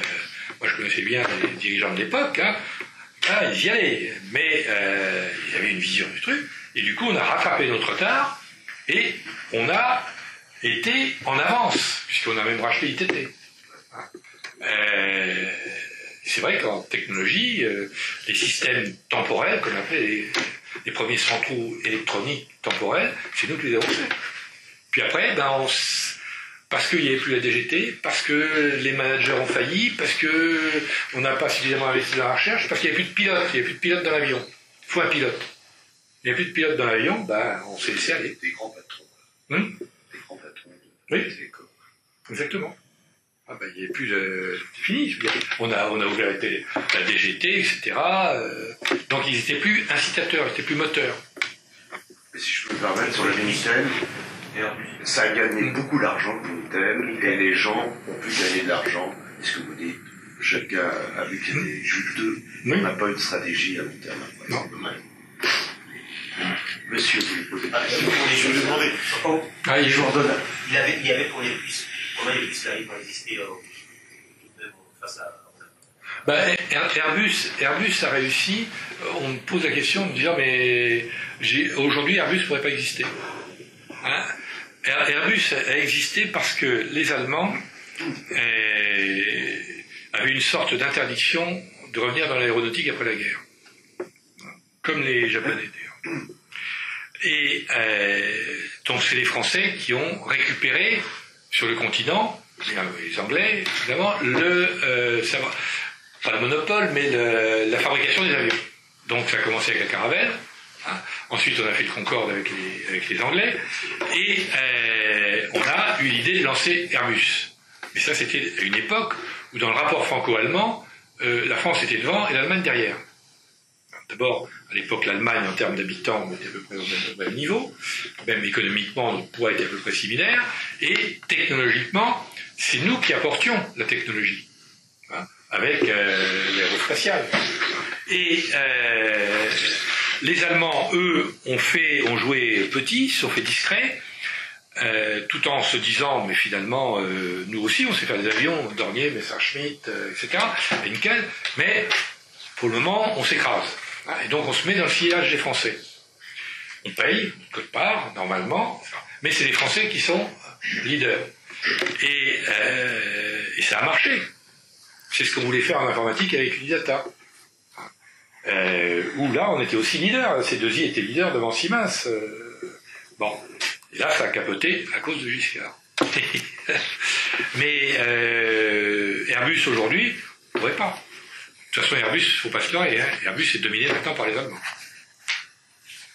D'ailleurs, quand Mme Merkel, qui va une fois par an en Chine, est reçue en Chine, il y a toujours une signature de contrat des Airbus, et pour les Chinois, Airbus est allemand. Ah, on a progressivement oublié que c'est des Français. Qu'est-ce que vous pensez de la version de Suard dans ses mémoires ou dans ses livres sur Alcatel, comme quoi il était victime d'un complot organisé par BEFA pour mettre Churut à la tête d'Alcatel? C'est pas BEFA qui a fait le complot, c'est Ambroise Roux.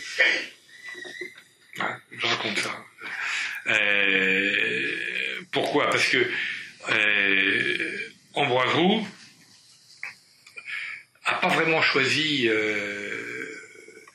quand il y a eu la privatisation en 86 de la CGE, Ambroise Roux était le patron tout-puissant de la CGE avant 1981.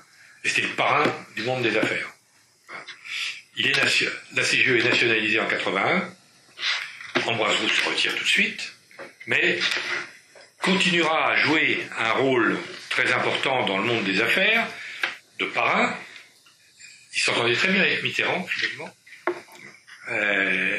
Et c'est même Mitterrand qui a conseillé à Ambroise Roux de créer un super MEDEF, la FEP, l'Association française des grandes entreprises qui font appel à l'épargne. Et du coup, Ambroise Roux retrouvait une stature, etc.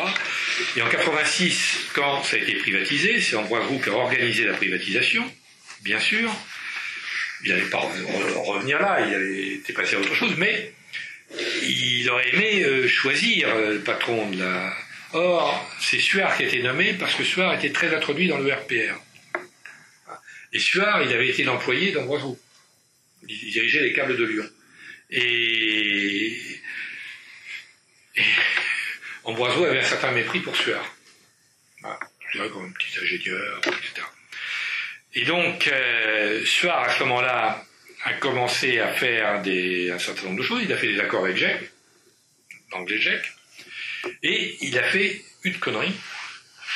C'est que Ambroise Roux avait fait un accord avec la Générale Occidentale. Et dans la Générale Occidentale, il y avait en plus un journal qui s'appelait l'Express.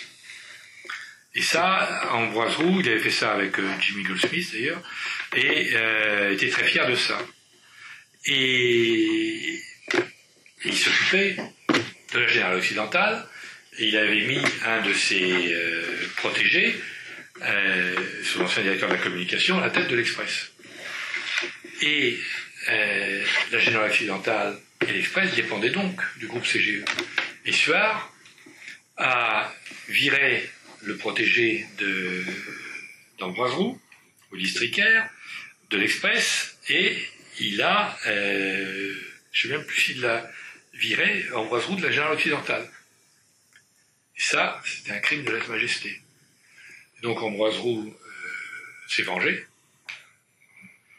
Et donc, on dit que dans l'histoire, Cornecu qui est sorti sur l'installation de sécurité, etc., bon, Ambroise Roux n'est pas étranger. Suard ensuite a été complètement acquitté partout. Ah, totalement, oui. Mais le mal a été fait. Voilà. C'est-à-dire que ça a fait des pages et des pages dans les journaux pendant des semaines, et quand il a été complètement lavé par le tribunal et tout, 2 lignes en bas de page. Non, c'est pour ça, c'est Tchurru. Alors Ambroise Roux, donc une fois Suard parti, donc il a fait partir, donc c'est lui qui a choisi Tchurru. Comme c'est lui qui avait choisi Messier à la tête de l'autre CGE, la Compagnie Générale des Eaux. Et d'ailleurs, il y a eu cette phrase que je cite, en disant maintenant je peux partir tranquille, j'ai mis Serge Churuc à la tête de la CGE et j'ai convaincu mon ami de Joigny de mettre Jean-Marie Messier à la tête de la Générale des Eaux. De réussite. De belle réussite, oui.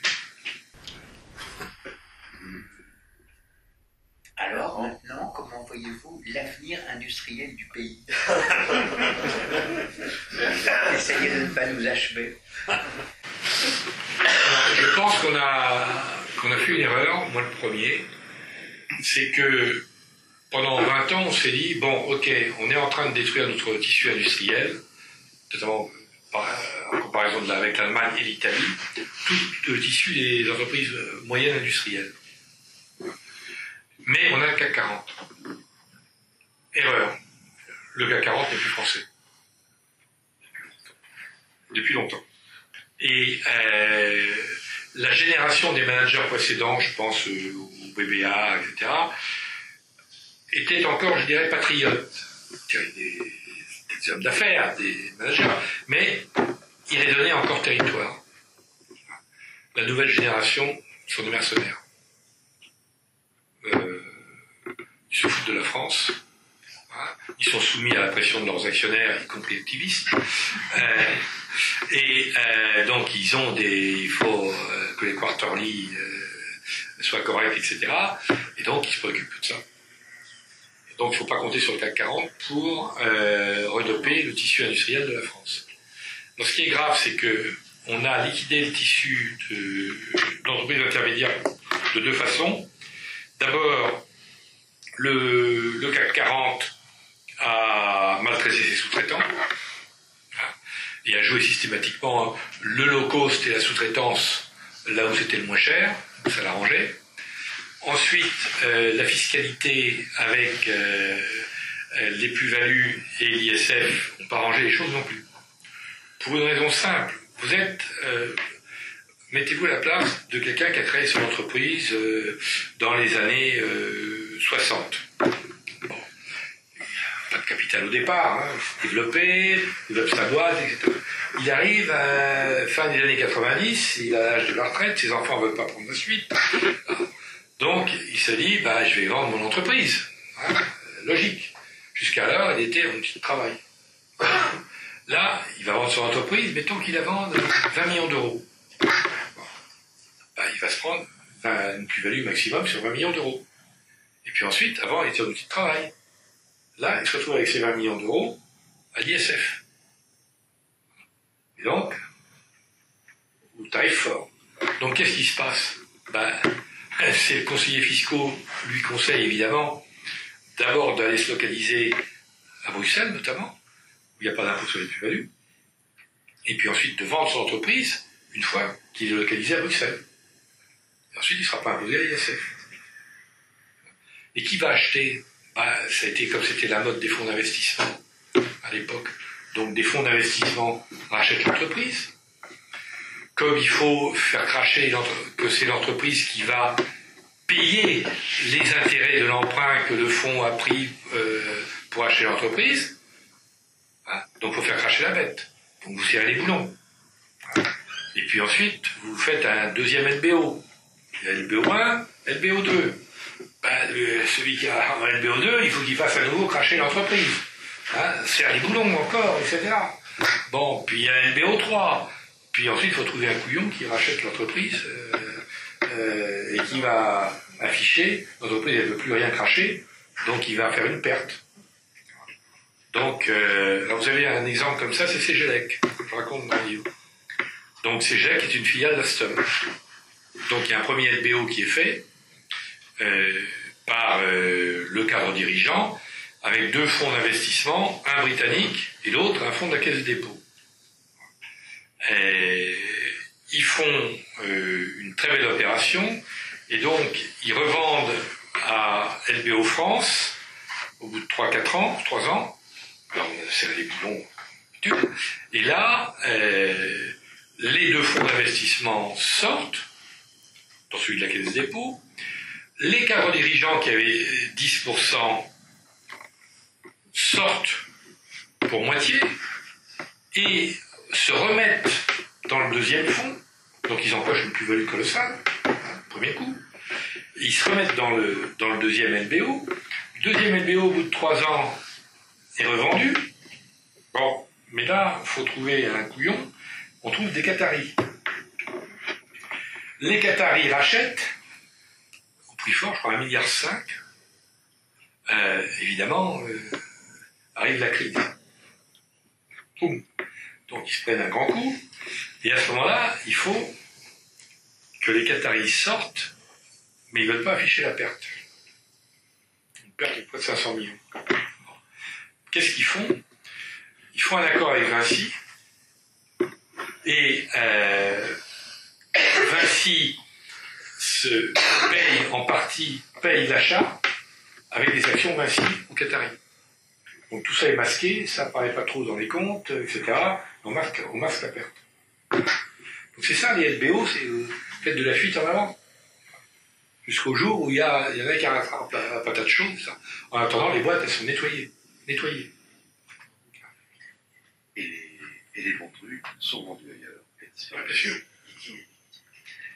Donc, quel avenir industriel? Alors, je crois qu'il reste... Alors bon, il y a le luxe qu'on connaît, ça qui se développe. Il y a les start-up, on en a, c'est indiscutable. Il y a nos entreprises comme Engie, disons qu'on sait aussi faire... La question est difficile parce que les Chinois me l'ont posée il y a 15 jours. Ils disent, mais qu'est-ce qu'on peut vous acheter? Question difficile, hein, parce que même le vin, si vous voulez, ils se mettent à produire du vin aussi. Alors, on vendra toujours nos grands crus, c'est pas de problème. Les grands vins se vendent, les gars. Mais pour le reste, l'agroalimentaire est concurrencé de plus en plus. Donc, on peut vendre. Je crois qu'il faut pratiquer une politique de niche. Ce qu'ont fait les Allemands, ce que font les Italiens. Nous, notre erreur, c'est d'avoir fait du milieu de gamme. Quand vous faites du milieu de gamme, vous êtes piégé par ceux qui sont en haut de gamme et par ceux qui sont en low cost. Donc nous, je pense notamment en agroalimentaire, il faut qu'on refasse des produits qui seront un peu plus chers, mais des produits à valeur ajoutée, des produits à label avec des marques. Il faut vendre des marques. Les gens, ils veulent des marques aujourd'hui. Les Chinois, ils veulent de la marque, des marques. Donc il faut que vous imposiez vos marques. À partir du moment où vous imposez votre marque, vous pouvez vendre plus cher. Regardez Apple. Apple, un iPhone, ça coûte $20 de production. $20. Donc $500. Donc il faut qu'on comprenne qu'effectivement, aujourd'hui, on ne fait plus comme l'industrie comme hier, l'activité économique comme hier. Les chaînes de valeur sont différentes. Ça, il faut l'accepter. Mais il faut maîtriser la chaîne de valeur. Parce que si vous ne la maîtrisez pas, si vous le confiez à d'autres, la chaîne de valeur, l'essentiel de la valeur ajoutée vous échappe. Donc, récupérez le pouvoir sur la chaîne de valeur. Nous avons des chaînes de valeur. Dans l'armement, on a encore le contrôle des chaînes de valeur.